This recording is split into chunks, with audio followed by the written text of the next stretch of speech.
Hello everyone, welcome back to my channel लेटिस पढ़ाई और परीक्षा। आज हम बात करेंगे क्रिस्टल लैटिसेस और यूनिट सेल्स की, क्योंकि हम चैप्टर कर रहे हैं सॉलिड स्टेट्स और उसकी ये थर्ड वीडियो है और आज हम बात करने वाले हैं लैटिसेस के बारे में। टॉपिक के अकॉर्डिंग क्रिस्टल लैटिस इस वर्ड का मतलब क्या होता है? क्रिस्टल लैटिस का मतलब होता है जब हम किस पॉइंट्स को जब हम एक पर्टिकुलर अरेंजमेंट में 3D अरेंजमेंट में लगाए और जो भी चीज़ हम उसको ज्वाइन करें, जब एक regular 3 dimensional arrangements of points in space को हम कह देते हैं क्रिस्टल लैटिस। लाइक अगर मेरे पास ये एक पेन है सपोज, ठीक है, ये थोड़ी ना ये अलग अलग पॉइंट से मिलके बना हुआ है और ये क्रिस्टल लैटिस है, वी कैन से, ठीक है। ये एक 3D अरेंजमेंट है पॉइंट्स का जिससे कि पेन बना। अगर हम पेपर ले, ये कितने पार्टिकल्स, कितने एटम से मिलके बना होगा और जब उनको हम ज्वाइन कर देते हैं तो एक 3D चीज़ बन जाती है। उस चीज़ को हम कह सकते हैं क्रिस्टल लैटिस।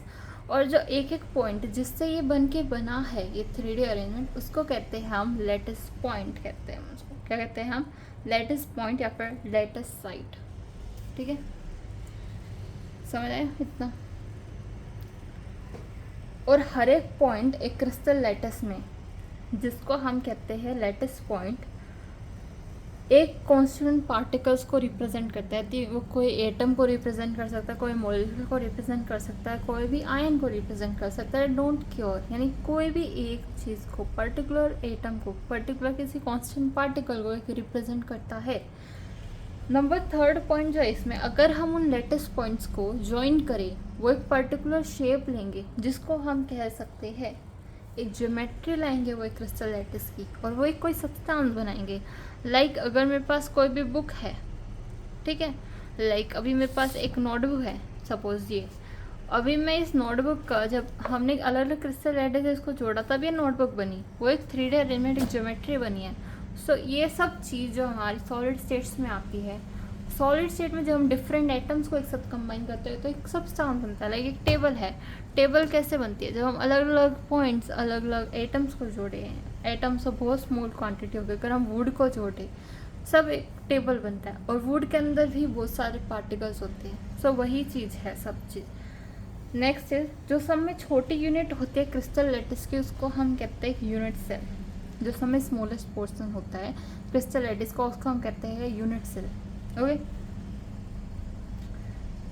यूनिट सेल को हम किस बेसिस पे हम उसको डिफाइन कर सकते हैं? हम यूनिट सेल को डिफाइन कर सकते हैं उसके एजेस के बेसिस पे, उसकी मतलब एजेस पे क्या उसकी डायमेंशन हो, उस बेसिस पर हम एक यूनिट सेल को कंबाइन कर सकते हैं। फिर वो किस एंगल पे इंक्लाइंट है एजेस से, यानी कि हम जैसे कोऑर्डिनेट्स नहीं बताते मैथ में, हम एक्स वाई और जेड एक्सिस से मिलकर बताते हैं कि उस का लोकेशन क्या है किसी भी कोऑर्डिनेट का, एक वीगन से एक कोऑर्डिनेट ज्योमेट्री में। वैसे ही हम कह सकते हैं एक हम यूनिट सेल का लोकेशन कैसे बताते हैं और यूनिट सेल को हम किस वे में कैरेक्टराइज कर सकते हैं, उसकी डायमेंशन अलोंग दी एजेस से,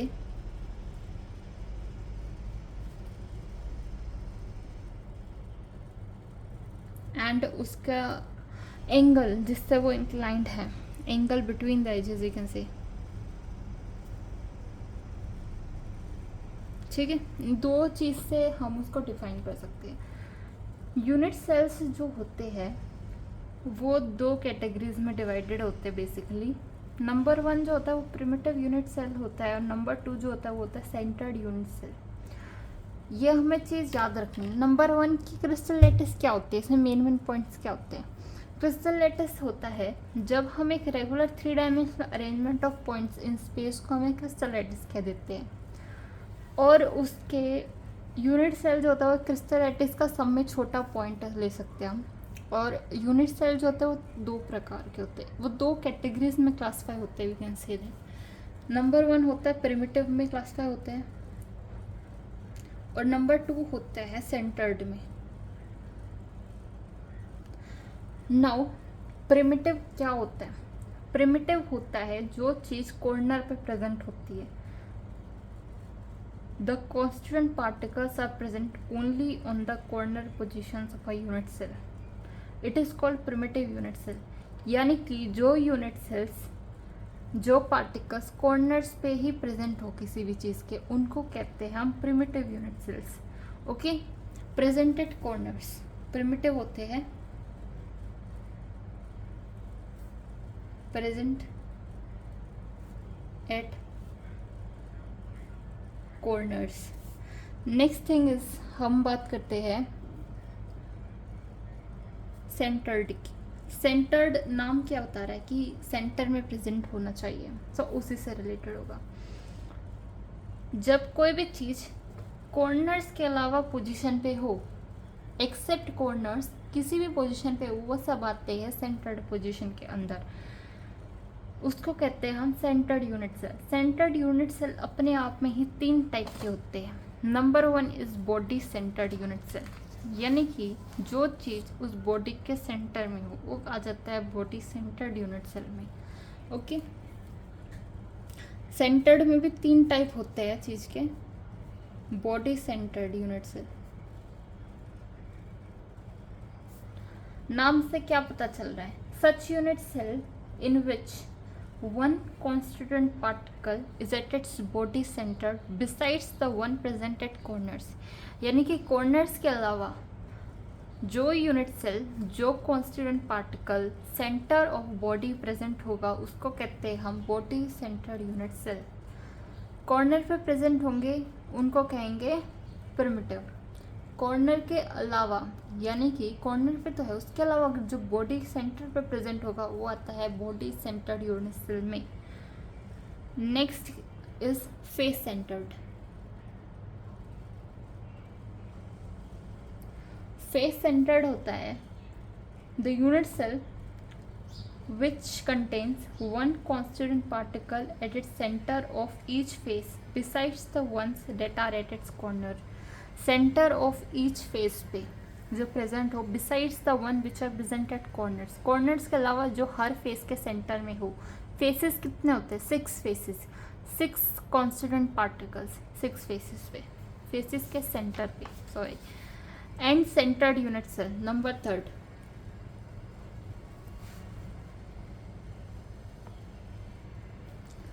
and centred unit cell.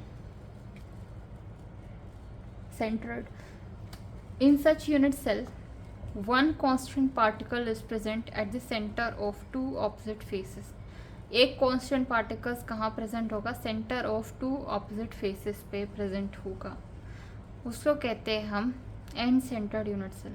2 opposite faces के जो center में present होगा end centered की कैटेगरी में आएगा। और भी अच्छे से समझने के लिए हम एक ले सकते हैं, we can take figure draw करके समझेंगे। और फिगर ड्रॉ करने से, अगर आप पेज के ऊपर फिगर ड्रॉ करोगे, उससे भी आपको एक लेवल तक समझ आएगा। अगर जिस बच्चे की थिंकिंग मतलब उस लेवल की है वो समझ सकता है पेज से। बट अगर आपको और भी क्लियरली समझना है सो आपको जो 3D एनिमेशन वाली वीडियोस होती है वो आप देख सकते हो, और I will link them in the description box, so you can watch them from there also. Okay, body centred unit cell में पहले हम बात करते हैं प्रिमिटिव के एग्जांपल की। प्रिमिटिव मैंने क्या बोला कि one constituent particles is present at its corners. Primitive हम क्यूबिक का एग्जांपल है, क्यूब से समझेंगे हम।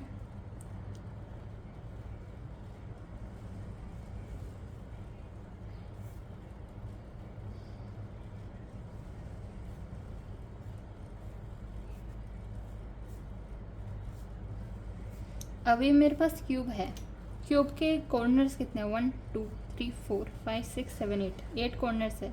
इन्होंने बोला है कि इस पे एक कांस्टेंट पार्टिकल्स प्रेजेंट होगा, यानी कि एक एटम हो सकता है। अभी मैं देखूँ ना इसको, ठीक है, जो चीज़ इसके अंदर आ रही है वो सिर्फ 1/8 है उसका। जो स्फीयर है, जो हमने एक एटम पुट करा है, वो 1/8 पार्ट ही उसके अंदर कंटेन है, जो क्यूब है उसके अंदर। यानी कि 8 हमने एटम्स पुट करें, उसका 1/8 पार्ट ही एक चीज़ कंटेन कर पा रही है, ठीक है, 1/8 पार्ट, ये भी 1/8 ही कंटेन करेगी। मतलब कि हमने 8 इंटू 1/8 करेंगे जब हम, मतलब 1, सो मतलब जब हम कॉर्नर्स पे पुट करेंगे एक कांस्टेंट पार्टिकल्स ही कंटेन होगा, क्योंकि सब 1/8 ही कंटेन कर पा रहे हैं अपने आप में, उतना ही वो क्यूब के अंदर रह पा रहा है एरिया। प्रिमिटिव पे 8 कॉर्नर्स होते हैं, सो 8 जो है वी कैन से 8 कॉर्नर्स पे प्रेजेंट होंगे। Okay, next is centred, body centred की बात करते हैं।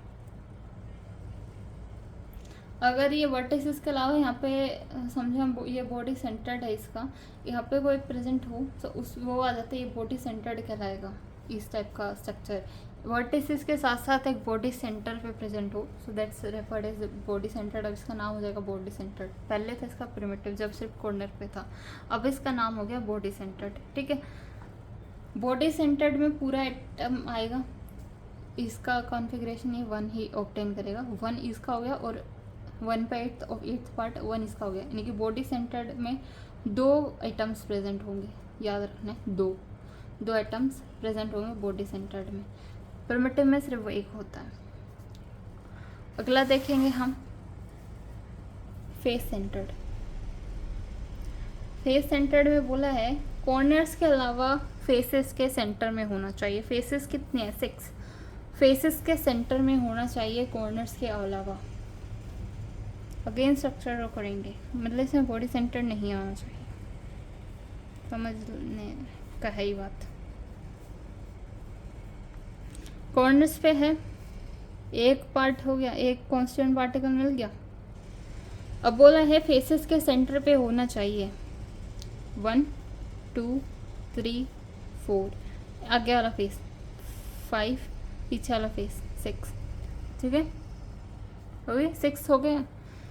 अभी मैं कोई प्लेन लूँ, ये पेपर है मेरे पास और मैंने एक स्फीयर रखा है, स्फीयर का आधा पार्ट ही ऊपर होगा, आधा पार्ट इस पेज के इधर होगा।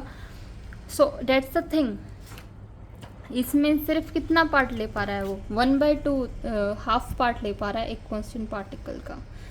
सो हाफ पार्ट ले पा रहा है और ये कितने हैं? 6 है total. So 1/2 into 6 that will come as 3 + 1, क्योंकि 1 पार्ट ऑफ कॉर्नर भी है, सो दैट्स 4 इसका जो होगा, 4 इसका हम ले सकते हैं कांस्टेंट पार्टिकल्स का नंबर होगा।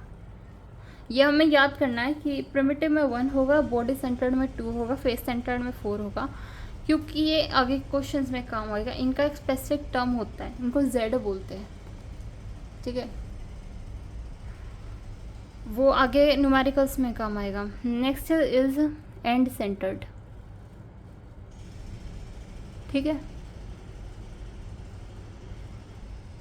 अगर हम एंड सेंटर्ड की बात करें, एंड सेंटर्ड में क्या बोला था, इसमें बोला था कि वो ऑपोजिट फेसेस के एंड में होना चाहिए with present at corners, corners के साथ साथ ऑपोजिट फेसेस के एंड में होना चाहिए। सो हम कर सकते हैं इसको, हर चीज़ मतलब एक चीज़ तो कॉमन है, कॉर्नर पे तो हर चीज़ है। 1 2 3 4 5 6 7 ईच कॉर्नर पे हो गया। इसके अलावा बोला है ऑपोजिट फेसेस पे होना चाहिए। सो हमने ये 2 फेसेस ले लिए ऑपोजिटली। ये 1/2 पार्ट होता है, 1/2 इंटू 2, ये इसका 1 हो गया और इसका भी 1 हो गया। सो दिस इसका भी 2 होता है, ये भी याद रखना है। सो ये चीज़ क्लियर हो गया। यूनिट सेल्स का क्लासिफिकेशन 2 पार्ट में डिवाइड होता है, प्रिमिटिव एंड सेंटर्ड। प्रिमिटिव में जो चीज़ कॉर्नर पे प्रेजेंट हो, सेंटर्ड में जो चीज़ कॉर्नर के अलावा प्रेजेंट हो किसी पोजीशन पे। सेंटर्ड में आता है बॉडी सेंटर्ड, जो बॉडी के सेंटर में प्रेजेंट हो, फेस सेंटर जो फेसेस के सेंटर में प्रेजेंट हो, एंड सेंटर जो ऑपोजिट फेसेस के सेंटर में प्रेजेंट हो, ठीक है। ये था एक बेसिक नॉलेज, क्योंकि ये एक बहुत बड़े टॉपिक का just we can say trailer था। जो चीज़ हमारे लिए समझना बहुत इंपॉर्टेंट था, टाइप ऑफ यूनिट सेल्स। इससे ही हम क्रिस्टल सिस्टम की क्लासिफिकेशन को समझ पाएंगे, क्योंकि 7 types of primitive unit cells and their possible variations at centred unit cells, ये हमें समझना ज़रूरी है। ठीक है। अगर हमारे पास कोई भी क्रिस्टल सिस्टम दिया है, यानी कि हमारे पास क्यूबिक दिया, तो वो किस टाइप का वेरिएशन शो करेगा, यानी कि वो किस किस टाइप का जैसा यूनिट सेल्स शो करेगा, दैट इज़ वो चीज़ हमारे लिए समझनी ज़रूरी है। वो हम कब तक नहीं समझ पाएंगे, जब तक हमें टाइप्स ऑफ यूनिट सेल्स के बारे में नॉलेज नहीं हो। इस वजह से हमने पहले ये टॉपिक कवर किया है। अभी आपको क्रिस्टल लैटिसेस और यूनिट सेल समझ आया। तो इसके साथ साथ you need to learn there are 7 types of primitive unit cell. इनका नाम ज़रूर याद करना है हमें नेक्स्ट वीडियो से पहले। So 7 types of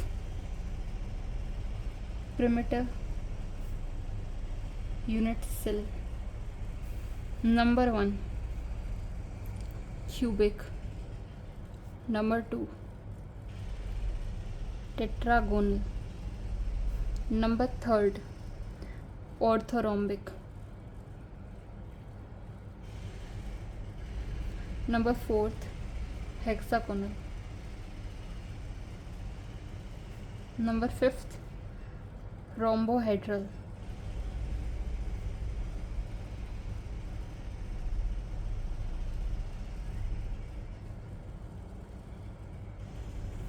number 6 monoclinic,